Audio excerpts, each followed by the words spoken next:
Good morning, welcome everyone. One moment while I just get my guests up on the stage. It's nice to see you all here. If you'd like to introduce yourself in the chat, that would be lovely so we can know who we're talking to. It shouldn't be too long till my guest is up on the stage now.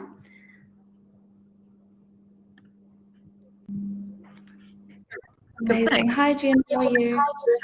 I'm great, thanks. That's good. Again, welcome everyone for joining in. There's still a few people trickling in, but I'll just get started anyway. Hi, Edmund. Hi, Brendan. Hi, Lou. Cool.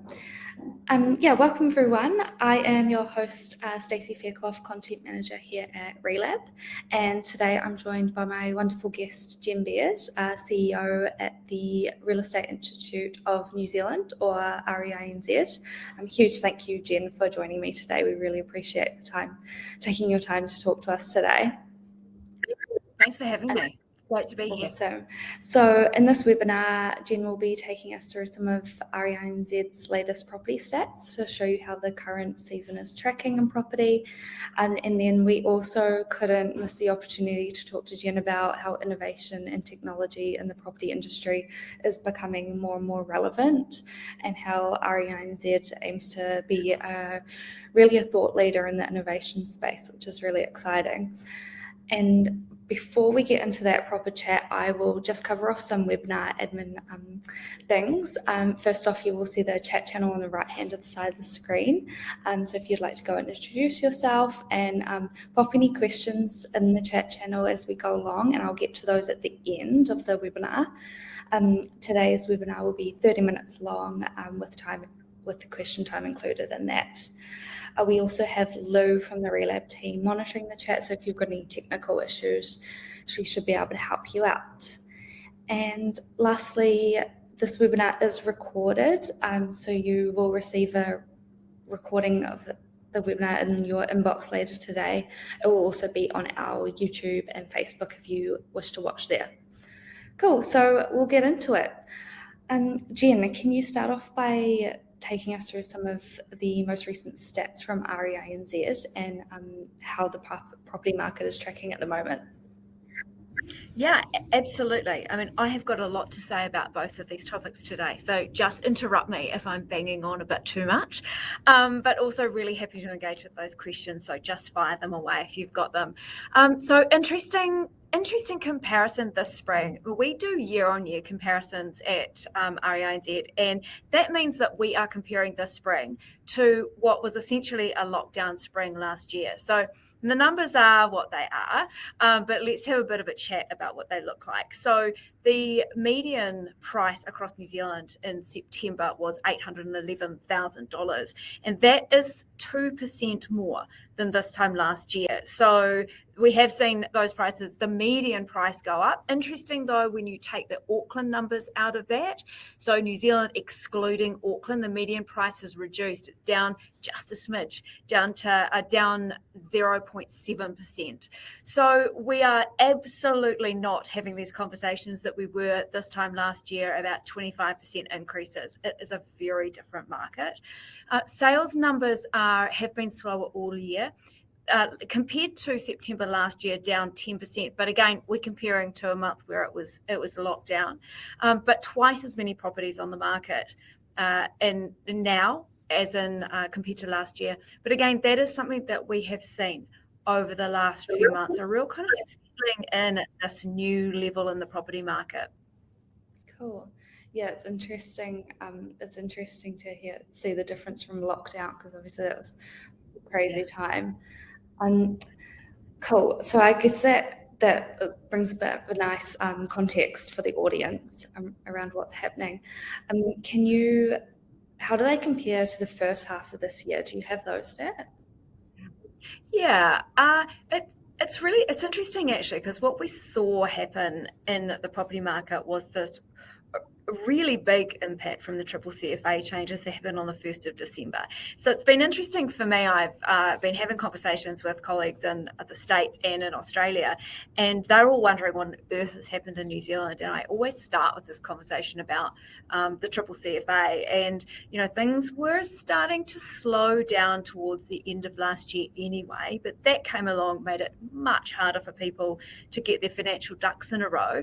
And we saw that really slow the market. And then we started to see these other things come along that really started to have that impact. So increasing interest rates, conversations about inflation, global economic uncertainty, war in the Ukraine. So all of those sorts of things have completely changed the game in terms of the market. So even when the government rolled back some of the most onerous changes to the triple CFA in July this year, they really had little impact in the market because there was so many other elements in play. But what we've seen is us settling at a new level of market activity. So for the last couple of years, things have been very, very fast paced. I think it's been a lot of property changing hands. 2021, absolute record on so many levels. And now we are really generally sitting about 30% down in terms of the number of properties changing hands. And that has been the case for much of this year. So really settling into that new pattern. Awesome. So I'll get straight into the innovation and technology chat because it's what we're really interested in here at Relab. So how do you see REI and ZC innovation and technology changing the property industry? I think there's two parts to that. I mean, when I think about innovation, it isn't necessarily tied to technology. So I'll start with the innovation question because I think that there's a lot happening in this space that will impact really broadly across the property spectrum in terms of things like innovation in our response to climate change. So what is that going to look like in terms of how our buildings are built, set up, used, lived in going forward? I think we will see a lot of innovation and necessary innovation in that space. Then things like generational shifts in how we are living. So we did a piece of research towards the end of last year, I think it was. The time is getting away on me this year, about the major trends that will impact in the property market in the next decade or so. And this idea of sort of generational shift is really strongly anchored in that report. And it talks to not only how we live our lives and the types of technology we use, but actually how we live and what our family or our family makeup looks like in terms of our homes. And so I think there'll be some innovation in terms of those sorts of things, co-housing, multi-family homes, that sort of thing. We're starting to see that overseas. And then one of the really cool things that this piece of research pulled up was things like this kind of growing need in the electricity space. And there's a lot of property out there with roofs, lots of which face north, perfect for catching the sun's rays to generate electricity. So there's starting to be this conversation about the convergence of property and electricity generation, which that sort of stuff just really spins my wheels, hence why I'm sharing it with you. More in that technology space, we have seen through the pandemic a massive investment in technology from real estate firms across the spectrum in New Zealand. And it has really changed how real estate is being done. That investment, obviously through those lockdowns, enabled online auctions and digital completion of the contracting process and all of those things that had to go online. So I think that has been a massive step forward in this profession. And what we're seeing off the back of that is more and more change in terms of process automation, thinking about the use of data to provide better services and better products, both for real estate professionals, whether those are sales agents or property managers or what have you, but then also products for customers as well to make that process easier. I think too, there's a lot of compliance in real estate these days. I mean, I was out of real estate for a few years, and I remember coming back in 14 months ago when I got this fabulous job, and I couldn't believe how much new regulation was in place for property managers and real estate professionals now. And I think that there's this real opportunity in that technology space to deal with some of that compliance burden. Yeah, that's a really good point. I want to go back to your point on sustainability and the climate change. We've done a few webinars before around that sustainability, and in particular different ways of building, such as concrete, printed concrete. What are some of the things you're seeing that really interest you, like the particular technologies that you're seeing happening throughout New Zealand? So, I mean, I think that this idea, like I said, the convergence of electricity generation and housing, I think is a really interesting one.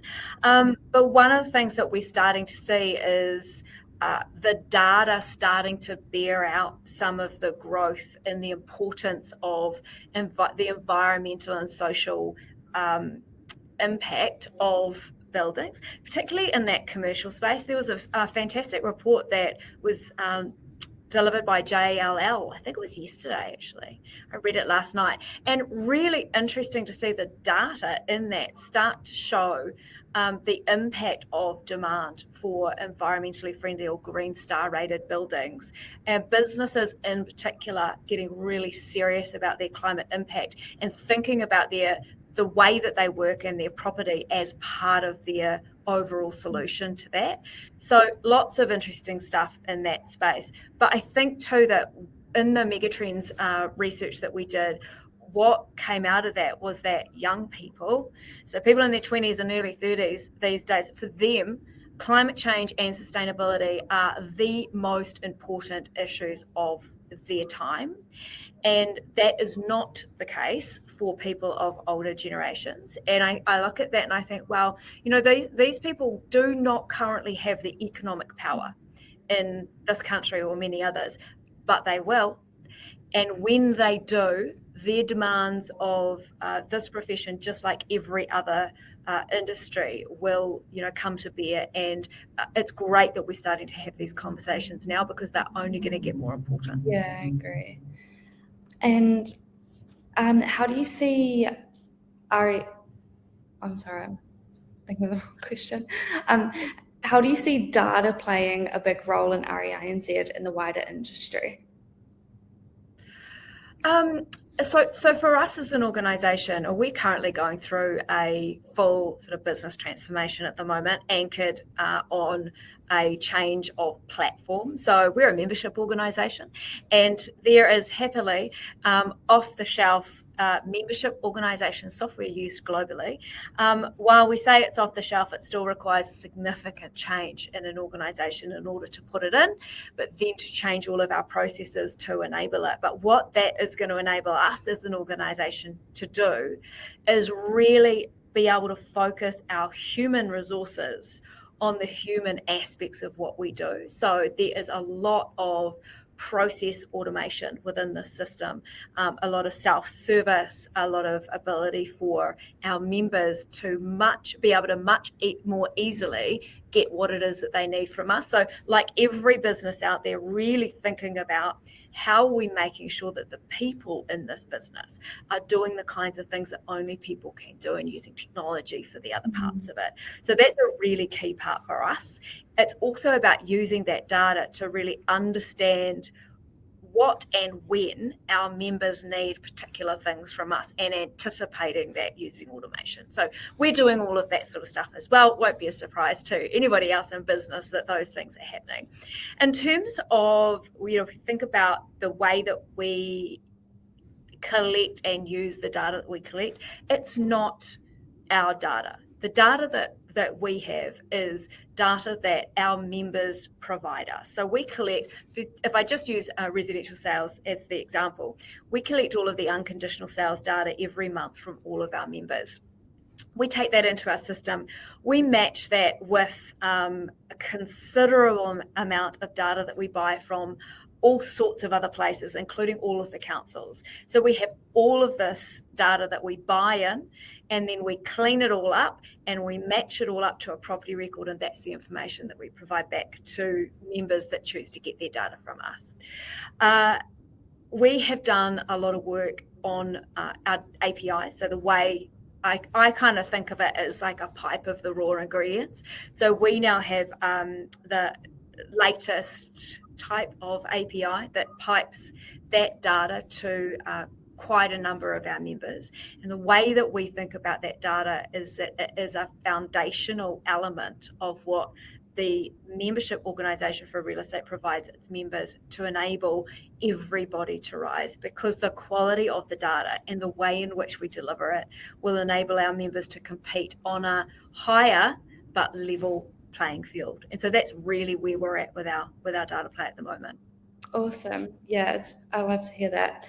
And in the property industry in general, how would you like to see innovation technology being used, I guess, on a day-to-day basis, or how it can really filter down from, I guess, you're like almost like at the top of the hierarchy.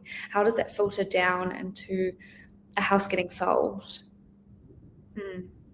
I think that's a great question. I'd love for people who are listening to pop their ideas in the chat, actually, because I think, there are a lot of really smart people in this industry, most of them much, much smarter than me, who will all have ideas about how this space will evolve, because I think we're really in the early stages of seeing what this new era of data and digital first and will deliver for real estate across the spectrum. So I'm really excited for that journey. In terms of the way that I think about these sorts of things, one, I think for me, I would love to see technology solutions to better support the compliance burden in this industry. The value of real estate professionals is in their ability to connect and engage with other people. And whether that means building trust and rapport with somebody who is going to list their biggest asset or their commercial building with you for sale, they are trusting you with that.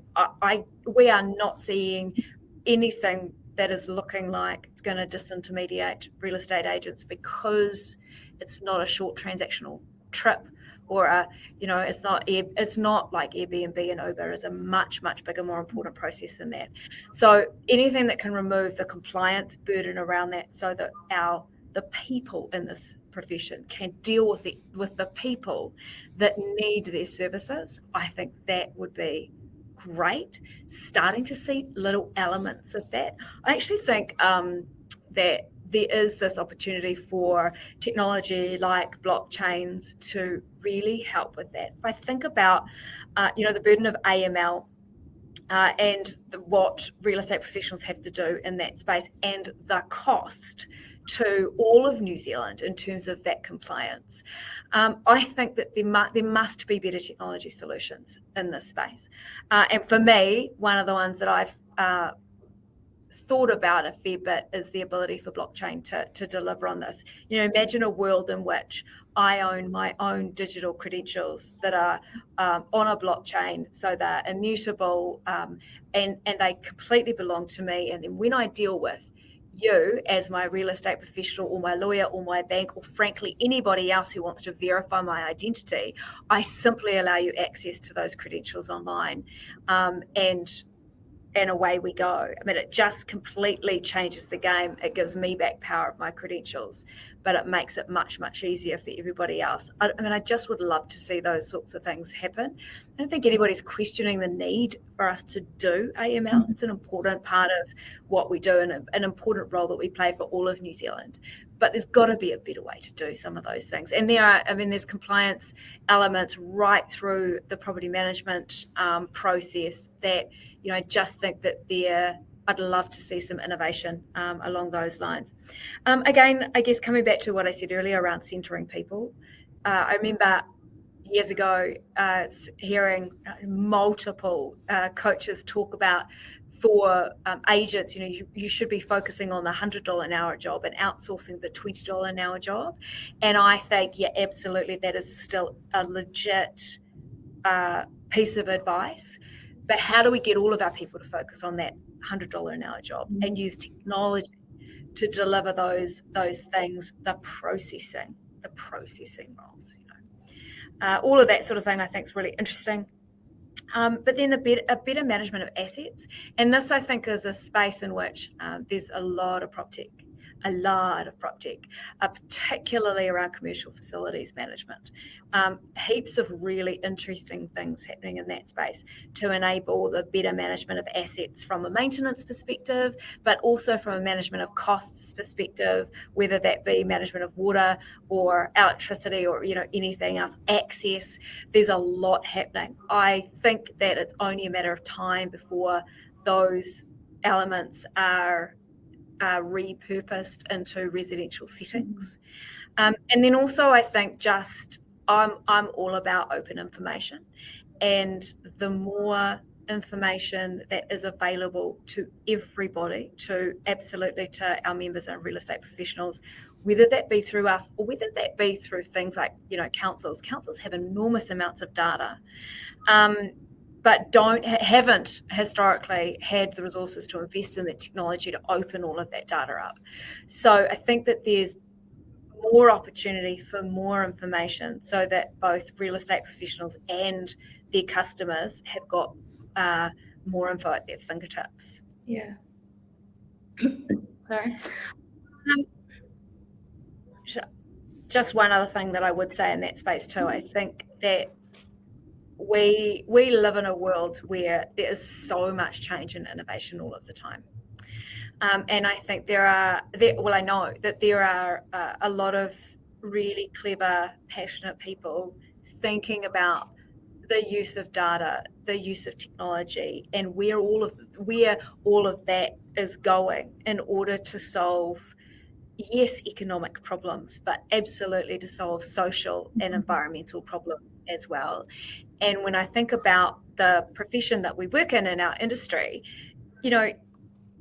whether you rent or own your home or business premise, everybody in New Zealand has a vested interest in real estate and in what happens in this space.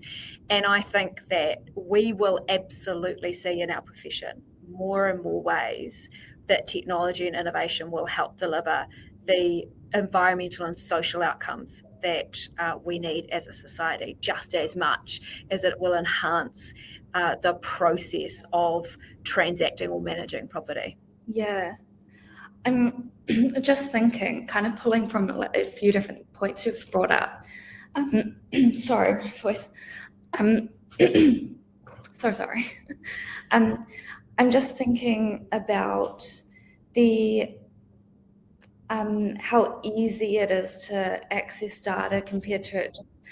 You can access pages and pages and pages of data, but how is that easily accessible to everyone? I'm just thinking there's so much that we could do in that space. Yeah, I think you're right. You're just getting a massive dump of a whole load of information. Unless you are a data scientist and your idea of a fabulous day is a dump of information, it is the insight on the top of the data that is the value, right? So it's thinking about, in fact, we were having a conversation just the other day about data visualization. And how are we doing that within our organisation? I mean, we're a tiny little membership organisation, right? We have a handful of people in our technology team, but it's really important for us that when our members come and look at our stuff, that they can easily understand what it means. And for most people, that means a visual of the data, not the actual data itself. And I think that we see this everywhere, and it's really growing. But when I think about a whole load of extra information, it's got to be with insight in mind that we do that. Otherwise, you're just going to end up with real estate professionals spending more and more and more time trying to understand what on earth all this information means. Yeah, it would be such a huge job to understand every facet of real estate. It's a big Yeah. job. Yeah. I was also thinking about the idea of like as a society we need to start being more adjustable to how we live, and that whole idea of not wishing for a quarter acre but a quarter hour travel to work. Sorry. Um, sorry. I'm just, oh my gosh. Sorry, one second. That you feel free to cough. How about I'll talk about the 20-minute city concept while you do that. So yeah, I mean, I think that it's an urban planning challenge, right? That this idea of sprawl, up versus out, greenfield versus brownfield, is a really big deal. It's a big conversation for New Zealand. It's been a big conversation internationally for a really long time. There's been some really interesting examples of cities that have tried to implement this. So Paris got a new mayor 5 years ago, I think it was that, who got in off the back of this idea of the 20-minute city and started talking about and getting city planners in Paris to think about how are they laying down the foundation of planning regulation to support a more livable city where people are a 15-minute walk or cycle away from the key things that they need. So, groceries, schools, parks, and a healthcare facility, I think was the other one. So this is really starting to be something that New Zealand cities are thinking about as well. Certainly the government is interested in increasing the density in our cities, hence a number of the planning rules that they have brought in the last little while. And we're starting to see that, but it's not without its pain points. I think, so I'm based in Auckland, I think about the pain points around the conversation with Auckland Transport around not just public transport, but just putting in cycleways, and how painful that is for small businesses and for local communities. This kind of like change in how we live is not going to be universally loved and adored. Not everyone is going to be happy with it. But I think that over time, you think about how many more apartments and terraced homes there are in Auckland now. And not only does that create more city benefits in terms of having more people living in a closer proximity, but it has, in a world where property prices have just gone up and up and up, has created choices and options for people to get onto the property ladder. And I think we will see that continue across New Zealand, really, with more smaller backyards and more choice for people. Yeah, I really like that concept. I see that. It's an interesting point because with my friends starting to buy houses at the moment, there's still a bit of resistance to that. Oh, will I stay in Auckland because it is moving towards that?